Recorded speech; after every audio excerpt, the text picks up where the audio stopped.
Porque él es abogado, es industrial, ha estado como presidente en la Unión Industrial, ha estado en el Ministerio de Producción, es político, se desempeña como diputado nacional en el Frente Renovador, dentro del Frente Renovador. Es un placer poder dialogar en esta noche con el señor José Ignacio de Mendiguren. Hola José Ignacio, ¿cómo estás? Buenas noches. ¿Qué tal? ¿Cómo estás? Muy bien. Bueno, Ignacio, realmente es un placer poder dialogar contigo. Lo primero que te quiero preguntar, José Ignacio, es, si vos tuvieras el siguiente titular, los 90 días del ingeniero Mauricio Macri, ¿qué es lo que colocarías en la columna? ¿Cuál es tu conclusión?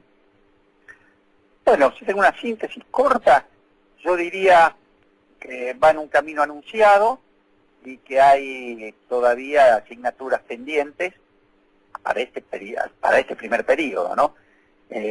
Creo que ya ha salido bien del cepo, pero creo que después faltaron las medidas complementarias para que esa devaluación no se trasladara a los precios, y así que quedan muchas cosas pendientes, pero bueno, los primeros 100 días la situación sabíamos que era difícil, y esperemos que ya a partir de estos 100 días y arreglado su tema externo, se pueda poner sobre la mesa la agenda que todos estamos esperando, que es la agenda del crecimiento económico, ¿no? Bien. Eso es lo que está faltando. Estas medidas tienen más que ver con un plan de estabilización que con un plan de crecimiento. Tienen más que ver, José Ignacio, con lo macro y no tanto con lo micro, ¿no es así? Sí, en lo micro creo, y nosotros le hemos dicho, hay cosas que están faltando, muy caras. Si ustedes recuerdan, cuando se hablaba en la campaña de salir del cepo, todos coincidíamos que había que resolver ese tema macroeconómico. Sí. Lo que pasa, nosotros planteábamos 100 días, el PRO decía que tenía que ser en forma inmediata. ¿Y por qué nosotros pedíamos un plazo? Porque estábamos convencidos que la salida del cepo, que es una medida cambiaria, tenía que ser tomada en conjunto con las medidas monetarias, fiscales, política de ingresos, ¿no? Toda esa forma conjunta hacía un plan, y ese plan permitía, junto con la convocatoria al Consejo Económico y Social, que el mismo gobierno había compartido y lo iba a hacer para los primeros, a mediados de enero, el plan más con la convocatoria nos permitía un ataque frontal a la inflación, con medidas conocidas por todos, y que en alguna medida hiciera o diera certeza que la inflación hacia adelante iniciaba un sendero a la baja. No digo abrupto, pero sí a la baja. Y en esas condiciones todo era un proceso, ¿no? Después llamar a las paritarias. Bueno, hasta ahora esto no existió, lo único que existió fue la salida del cepo, no se conocieron las otras medidas y tampoco se convocó al Consejo Económico y Social. José Ignacio, ¿crees que hubo un apresuramiento en el levantamiento del cepo cambiario? Bueno, nosotros planteábamos otra forma, sí coincidíamos en la salida, planteábamos otra forma, como te decía recién, que sea a través de un programa y no de una medida aislada, ¿no? Bien. Entonces ahora, bueno, sabes, como Frente Renovador, nosotros esto lo hemos planteado, nosotros estamos dando un apoyo constructivo al gobierno, por supuesto marcando las cosas que nosotros no coincidimos y con las que nos comprometimos en la campaña con la gente. Pero creo, como te dije, y por eso estamos nosotros tan firmes en temas como el impuesto a las ganancias, porque hasta ahora no ha habido ninguna medida en favor del poder adquisitivo del salario. Hasta ahora, bueno, hubo una devaluación, hubo liberación de tarifas, hubo alza de la tasa de interés. Vos pensás que la gente hoy está con un sueldo que le fijaste hace un año y con los precios que son de este año. Entonces, si a eso le sumás que en el mes de marzo recibieron los colegios, la tarifa de luz, mucha gente que no estaba alcanzada por el impuesto a las ganancias pasó a estarlo, entonces, bueno, nosotros consideramos que hay que por lo menos ya anunciar cómo resolvemos esa injusticia tremenda que es el impuesto a las ganancias, como ha quedado distorsionado, para que en el bolsillo de la gente pueda por lo menos no erosionarse todo el salario. José Ignacio, ¿por qué crees que todavía no se tocó este tema en el gobierno del impuesto a las ganancias? ¿Por qué demora? No, el gobierno lo tomó, pero no a fondo. ¿Qué dijo? Subimos el mínimo no imponible de 15, que probablemente hubiera sido un disparate, ¿te imaginás? con la inflación y con Sí. las paritarias, y lo llevamos a 30. Todo el resto que tiene que ver con las escalas, que tiene que ver con injusticias como que hoy un trabajador que paga un alquiler, que es mucho por dentro de un salario, no lo puede descontar de ganancias. Y Claro. sin embargo, si paga la cuota de un departamento, lo puede hacer. Sí. Estas son cosas que no resisten más. Vos fijate que nosotros dentro de las empresas tenemos gente en el mismo puesto y que uno paga casi con el mismo obligación, y uno paga impuestos y otro no paga. Tenemos casos de gente que hoy no pagaría, pero cuando entren a funcionar las paritarias y darle el aumento, como la cambiás de escala, pasa a pagar, y parte del aumento que le estás dando se lo lleva el impuesto. Claro. También se da la injusticia, que hoy una persona que cobra, no sé, 5 millones de pesos por año, paga el mismo 35% que una persona que gana 200.000 pesos por año. Entonces eso es claramente una escala que era del año 2001. Fíjate todo lo que pasó desde el 2001 hasta acá. Entonces no se puede seguir manteniendo esa escala. Entonces, bueno, nosotros hemos planteado, hemos acompañado al gobierno con nuestras observaciones y con nuestras negociaciones el tema del holdout. El gobierno está muy esperanzado, casi como, digamos, tienen todas las fichas allí, que resuelto el tema de la deuda, Argentina va a recibir otra vez inversiones y va a recibir créditos. Exacto. Y que desde ahí se va a poder pensar en el crecimiento. Nosotros decimos que es bueno, que es necesario, pero no garantiza ese solo hecho que haya crecimiento. El crecimiento Ignacio, la Argentina, sí, este año lo va a tener sobre el mercado interno, porque bien, el mercado externo está muy complicado. te quiero Y el preguntar, mercado interno es poder adquisitivo del salario. claro, Si no cuidamos el tema del salario, sin salario no hay mercado. es Entonces fundamental. el mercado interno se nos va a caer. En relación a lo que estabas diciendo, por eso te interrumpí, quería preguntarte, ¿cuáles son los cambios que promueve el Frente Renovador para la aprobación de la ley en medio de la negociación con los fondos buitres y los holdouts? ¿Cuáles son esos cambios? Sí. No, nosotros lo que pusimos, primero, está claro que no nos hubiera gustado firmar esto, está claro que esto es una negociación mala para la Argentina, pero que no tenemos más remedio. Llegamos, tenemos una sentencia en un tribunal que nosotros elegimos, un tribunal, una sentencia arbitraria, pero que lo ratificó la Corte, y una sentencia que nos puso en desacato. Y además es una sentencia en una plaza financiera, nada más ni nada menos que de Nueva York, donde todos los bancos, los fondos de inversión, todos están allí. Y si un juez a vos te declara en desacato, no podés pasar por esa plaza. Entonces, si bien, como te digo, no es el acuerdo ideal, nosotros lo que dijimos era, decir, primero, limitar la deuda, es decir, que el gobierno, la deuda que se le autorice, la pueda utilizar para este fin y no para financiar gasto corriente. Es decir, si hay un excedente, eso tiene que venir a financiar infraestructura, a financiar el cambio de la matriz productiva, que es lo que nos lleva a la deuda. También pedimos la atribución del Congreso para intervenir en la deuda. En vez de cada 6 meses que vengan a rendir cuenta, pedimos que fuera cada 3 meses.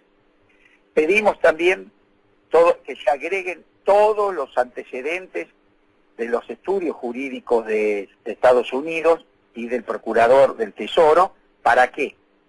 Para cerrar lo más posible el riesgo de que vuelva a abrirse en el futuro otra línea de juicios. Claro. Por eso también pedimos que al juez Griesa se le pida especificar que la cláusula Rufo, que es esta que venció el 31 de diciembre del 2014, que quede explícitamente aclarado de que funciona para todos y que no puede volver a abrir. Bien. Bien, te quiero preguntar, ahora estamos en diálogo con el señor José Ignacio de Mendiguren, que es un verdadero placer, y para que todos los oyentes, que sé que son cantidades, puedan también dejar sus preguntas, que luego se le haremos extensivas a José Ignacio. José Ignacio se ha expresado, y por eso te quiero preguntar a vos si es así o no, y han salido algunos titulares, que diputados de las sotistas armaron bloque por fuera del Frente Renovador. ¿Es verdad ello? Perdón, no te escuché bien. ¿Diputados? De las sotistas armaron bloque por fuera del Frente Renovador, como si se hubieran No. dividido. ¿Es así o no? Hoy nosotros estamos en un interbloque, trabajando. El jueves estuvimos reunidos todos los diputados. Hoy estamos trabajando en el interbloque, ¿no? Nosotros, por eso, no es un bloque unificado. El Frente Renovador tiene una, los de la sotista tienen otro, y los dos conformamos el interbloque UNE. Pero el interbloque sigue trabajando unido, eso me dijo. Sí. Así es. Te quiero preguntar ahora, José Ignacio, sobre la inflación, ¿cómo repercute teniendo en cuenta? Porque ya hablamos de lo micro, hablamos de los salarios, hablamos de nosotros, del común de la gente, pero vos, habiendo sido presidente de la Unión Industrial, ¿cómo está influyendo en la industria? Y mal, la verdad que, porque primero la industria viene un proceso de decrecimiento económico de hace ya 3 años que no genera empleo, sectores muy específicos como el automotriz, con una caída enorme del nivel de actividad y prácticamente con las exportaciones caídas por la crisis de Brasil. Entonces la inflación en esto lo que hace es que es imposible hacer costos, ¿no? Entonces tenemos el peor escenario, que es caída del nivel de actividad con fuerte inflación. Entonces, la inflación, como te decía, también licúa salario. Al licuar el salario nos deja otra vez sin mercado, porque fíjate, está cayendo la venta ya de productos alimenticios, está cayendo la venta en textiles. En fin, esto es como un círculo vicioso, ¿no? La inflación erosiona salario, salario destruye mercado. Sí. Entonces tenemos que salir de esto.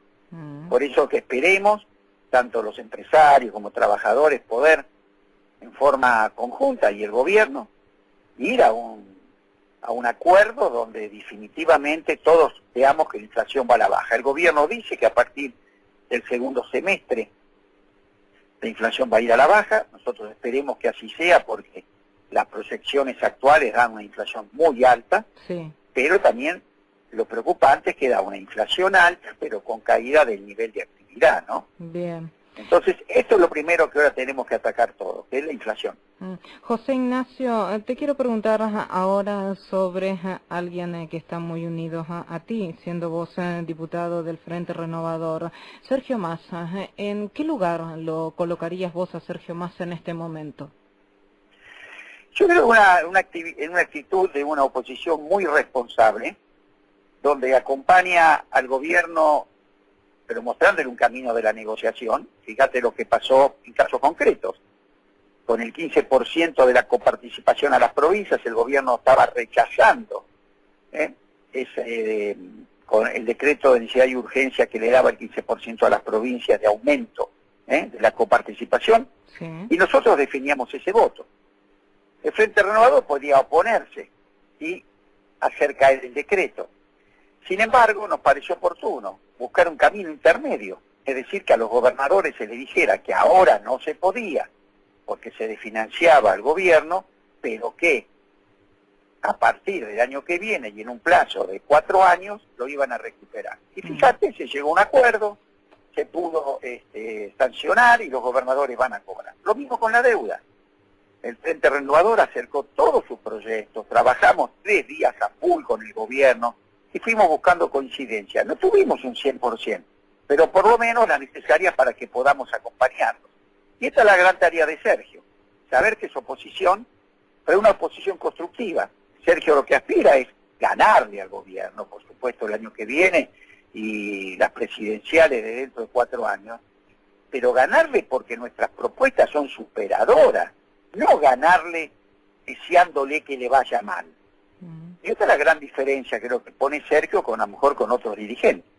¿Augurás a Sergio Massa en estos momentos como el referente del peronismo que le hace falta? Eso todavía no se va a saber, ¿no?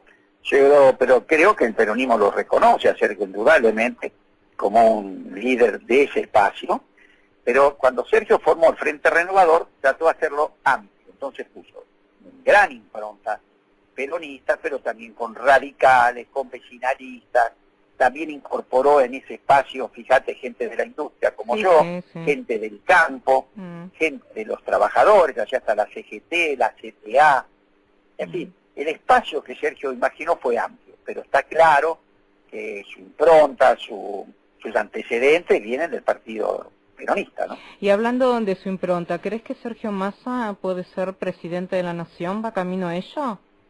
Yo creo que sí, yo creo que tiene muy joven, demostró...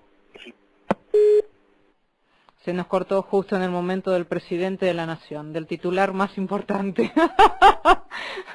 Pero vamos a ahora retomar la comunicación con ni más ni menos que el señor José Ignacio de Mendiguren, que ha sido, y todos lo conocemos, presidente en su momento de la Unión Industrial, ministro de Producción, ahora diputado nacional por el Frente Renovador. Muchos de ustedes estarán de acuerdo, muchos estarán en desacuerdo. Lo más importante es que nos digas tu opinión, tu punto de vista, aceptando desde lo que dijo Claudio Cherutini hasta lo que nos está diciendo el señor José Ignacio de Mendiguren, ambos, y que nos digas vos cómo estás viviendo esta situación y cuál es tu visión al respecto, porque todos realmente lo estamos viviendo un poco en carne viva, lo estamos haciendo también en carne propia. Así que en estos momentos ya podemos decir que estamos nuevamente en comunicación para cerrar con el señor José Ignacio de Mendiguren. Sí, me decías en relación a Sergio Massa que lo ves en un futuro presidente de la Nación y que ese es el camino a trazar, ¿no es así, José Ignacio? Así lo veo una imagen positiva muy alta, lo veo como un candidato que se involucra en los temas y tiene que hacer respuestas para cada problema, no solamente dice cómo lo va a resolver, sino con quién lo va a resolver. Tiene un equipo para mí muy fuerte, muy bueno, con Labaña, Piñanelli, caso nuestro, que tuvimos la experiencia de sacar a la Argentina de la brutal crisis del 2001, y muy joven y con mucha fuerza, ¿no? Te quiero preguntar, José Ignacio, ahora sobre el quiebre del Frente para la Victoria. ¿Qué es lo que está ocurriendo para vos y si terminó la era acá o no todavía? Bueno, yo creo que cuando el peronismo pierde y está en el llano, esto se produce, ¿no? Hay reacomodamientos, y creo que va a ser muy positivo. Veo que de ahí puede ser un peronismo moderno, más democrático, así que soy muy optimista con todo lo que se está viviendo dentro del peronismo, ¿no? Puede haber mayor madurez.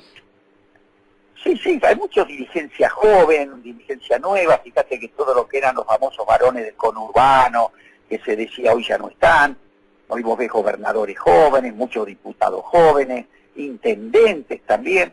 Así que creo que va a haber una renovación muy interesante. Y ojalá la Argentina vuelva a tener partidos políticos estructurados, serios, grandes, que después del default político del 2001 desaparecieron, ¿no? ¿Crees en la vuelta de Cristina Fernández de Kirchner y qué rol puede ocupar, José Ignacio? No, yo personalmente creo que esto va evolucionando, ¿no? Es decir, ya la nueva dirigencia piensa en otras cosas, creo que ya cumplió un rol importante de mucho peso. Tengo la sensación, por todo lo que voy viendo, que el peronismo va a una evolución, ¿no? Esa es la sensación que tengo, con nuevos dirigentes, indudablemente va a tener su impronta, su aporte, pero me parece que ya el peronismo va hacia otro lado. Bien, José Ignacio, ha sido un verdadero placer dialogar contigo, gracias por todo este tiempo. Ahora vamos a pasar cantidad de oyentes grabados y realmente un gusto. Que tengas una muy, bueno, muy muchas linda gracias noche. a ustedes. Chao, gracias José Ignacio, gracias.